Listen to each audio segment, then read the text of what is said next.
Good morning, everyone. I'm Malin Baryard-Johnsson. Welcome to Hamburg and the Global Champions Tour presented by H&M.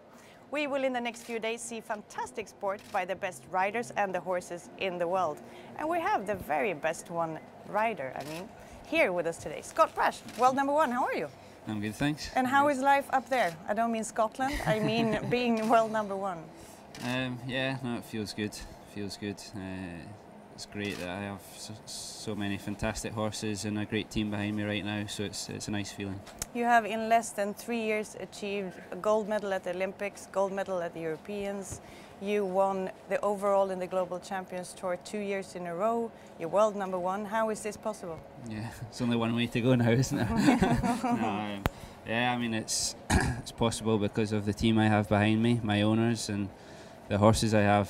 I mean, Sanctus has been incredible. He's been the one that's achieved most of these results, so he's just been incredible, and I feel privileged to be able to ride him. Yeah, and when you actually asked your owners to buy him, this is 4 years ago, I think. How was that question? Were you a little bit worried asking, or were you totally sure that this was going to be as good as it actually became? I wasn't worried asking because it was them that wanted to buy me a horse, and they were so keen to buy a horse to be able to jump the Olympics. And I don't think when I tried him anyone could believe that he could go on and do what he's done. But I think the main thing that happened was we just clicked as a partnership when I tried him. We just clicked straight away, and yeah, I just had a very good feeling from the start and told my owners this, and they were confident enough to back me 100%.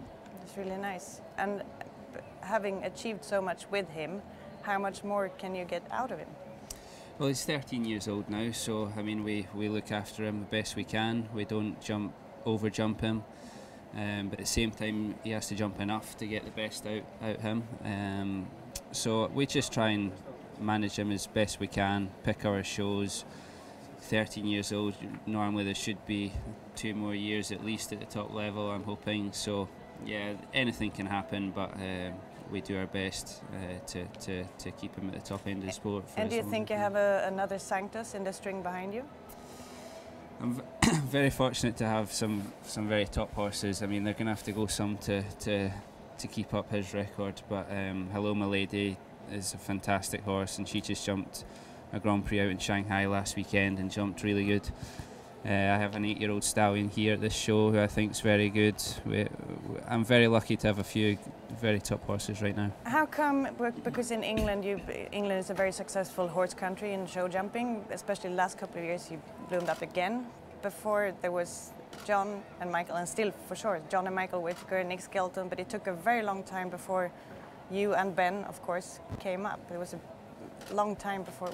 Why did it take so long? Or the question might be, why did you do it and no one before you? I don't know. It's a tough question, really. I don't really know. I mean, it's tough sport. You have to have great backing behind you. You have to have owners interested and whatever. I think London 2012 was really good for Great Britain, and I think so many more owners and sponsors started they wanted to be a part of the London Olympics, so anyone involved with horses or whatever wanted to be a part of that event. So I think that really encouraged owners and sponsors to help out riders, and yeah, then I think me and Ben got some great opportunities, and yeah, we've worked hard to try and continue that on. You're talking a lot about the team, and I know you're actually together with your groom. That's your girlfriend as well. Yeah. Now how can you make that work? yeah, you would think it's awkward, but I must say it's we have a great relationship. But what if you have a really bad round and it's actually you find she has missed something? A strap somewhere, or the girth not tightened, or whatever. I would tell her. There's no problem there. But no, I must say, you know, away from our relationship side, Hannah as a groom is absolutely fantastic. Okay. The best groom ever that I've ever had, and you know, I think that shows in our performance, my horse's performance, and that is a major key to our success also. And it's important to have those sort of people behind you and 100% behind you, and work hard for you. Yeah, you're probably the biggest earner in the sport. Are you also the biggest spender? Yeah, right now, yes. I've just bought a new yard in England, so yeah, I'm majorly in debt at the minute. But I also know you're like obsessed with this football managing game. Is that like a dream for you when you've done everything you can in this sport? Are you going to go over and be a football manager then? No, I must say when I'm on the aeroplanes and on the flights, I get very bored, you know. So I downloaded the Football Manager app and I play this a lot. And which is your favourite team, football? It has to be Arsenal. My owner, Phil Harris, he's director of Arsenal, okay. So you have to say Arsenal. We follow Arsenal a lot, but I love watching Arsenal, and we go quite a lot and watch them. And so yeah, I'm the Football Manager of Arsenal on my phone, and good. My phone says I'm doing quite well, but I don't think that would be true in real life. Good, thank you, Scott. We're going to make space Cheers. for our next guest. She's one of the best lady riders in the world. Welcome, Lauren Hoff. Thank you. Hi, Malin. How are you? Scott. I'm well, thank you. A little cold here in Hamburg, but yeah, so far so good. We're expecting the sun. I hope. Yeah. How are your horses feeling? Yeah, they're good. They're good. I brought sort of my A team here. Quick Steady's going to jump today, and then I'll have Ulala for the GCT on Saturday. And Ulala, I'm a Swede, of course, as we all know. And Ulala is Swedish. This is really nice. Yes. I got her the end of her 7-year-old year, and she's very small, and we didn't really think that she'd be capable of doing what she's done, but yeah, it's a dream come true so far. Yeah.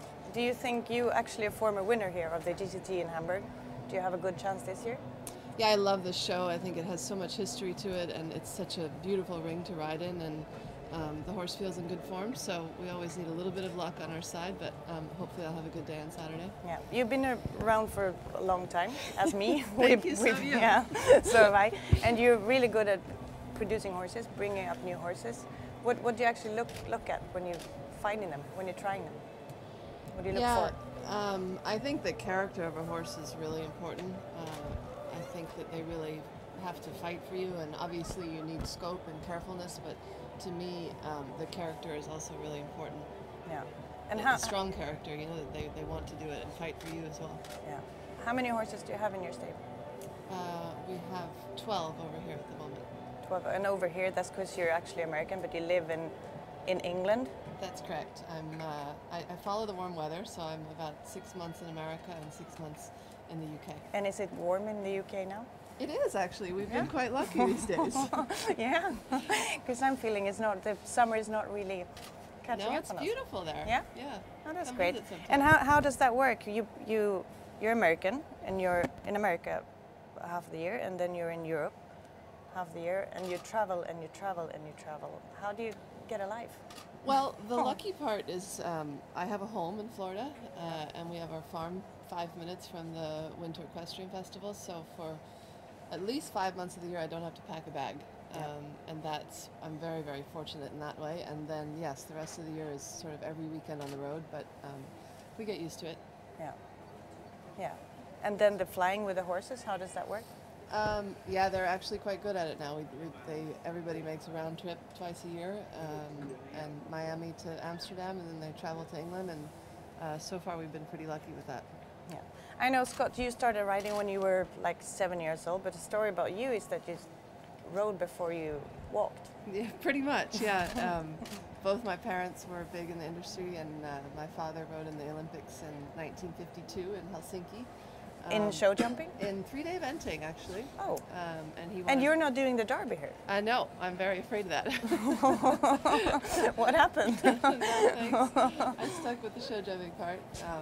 But yeah, so I grew up, and I was riding, sitting in front of my parents before I could walk, and I've sort of never looked back. And are they big supporters of you? Yeah, they've been amazing, my whole family. And my mother still travels quite a bit to watch me, and my father watches on television a lot, so I'm very, very fortunate in that way. Yeah. I was talking to you people around you and things that you were scared of, and you're actually both really terrified of snakes. I am definitely terrified of snakes. And even your girlfriend said, don't even make fun of it and bring a plastic snake because just he would kill waiting for you. a plastic snake. You're standing. No, I must say I really do not like them from a very young age. Actually, I've just been petrified of them. Yeah. Okay, Lauren, I know you're very interested in cooking. What would you actually prepare for me and Scott if we came for dinner? You know, the thing is that I'm sort of I like to cook fish. Don't ever tell me to follow a recipe. I'm one of those people that I'll look in the fridge and see what's left over, and I can come up with something. But we're not going to eat meat, are we? No, we're not going to eat meat. Sorry, Okay. I'm a vegetarian. But I'll cook some meat for you. But how about a good, I don't know, mahi, some risotto, good salad. Yeah, I could do All that. right? I can easy cook that as well. Yeah, yeah. Yeah? I'm Really? quite good. Quite Are good you? as a chef. No. Toast. I can cook toast. Egg and bacon, maybe? Or not even that? It's quite English. I might even get that wrong actually. Okay. Okay, we're all here for a reason. That's because we love horses. And I've actually picked a special horse from the circuit that I find just amazing. We're going to watch a round from it here. It's Palobé d'Allon. What can you say about this horse? Do you agree? Yeah, I absolutely agree. I actually first saw Palopé when he was 7.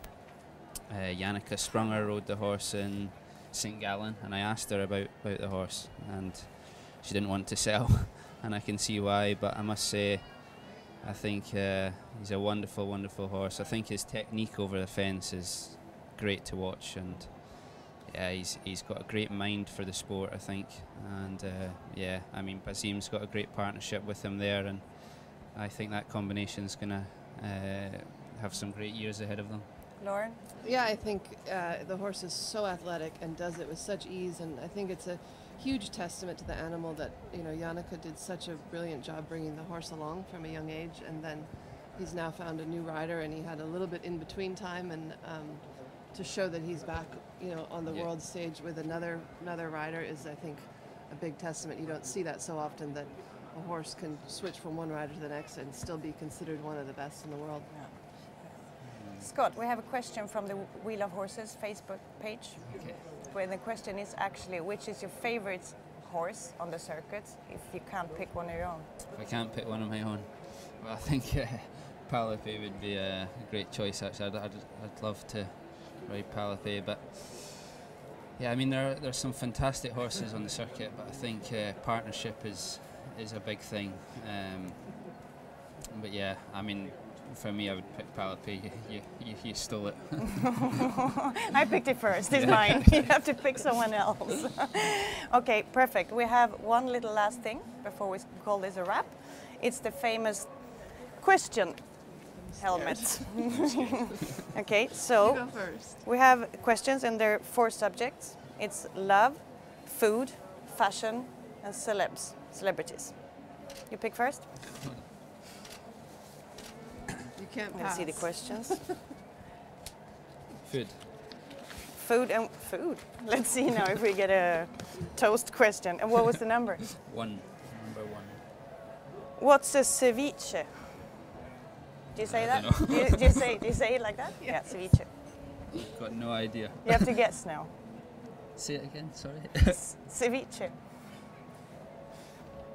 I have got no clue whatsoever. Do you know? Something to do with fish, doesn't it? It's Oh, is yeah, it? Yeah. toast with fish. It's actually raw fish cured in lemon juice. Right. Well, I would probably be sick if I ate that because I'm allergic to shellfish, so that wouldn't be All good. right, I won't serve you a ceviche. Lauren, Okay? Lauren. I'm gonna go dig to the bottom here. Let's see that. 3. Food. Food again. Food again. Uh-oh. I'm scared.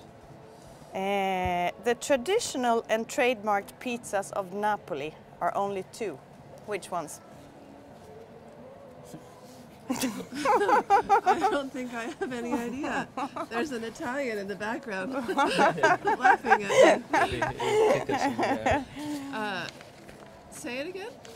The traditional and trademarked pizzas of Napoli are only 2. Which ones? I know that normally it's really thin crust, but I don't know what kind of pizzas they are. Sorry. No, they are margarita and marinara. Oh, okay. You're not a pizza fan. No. But marinara should be with fish, no? No, Sounds good. marinaris. fish, I don't think. Marinara is like ocean or something. Anyway, thank you both very much for coming, and best of luck this weekend. Same to you. Cheers. We will see each other tomorrow. I'm going to have Meredith Michaels Beerbaum and Daniel Deusser here with me. So thank you all for watching. See you tomorrow.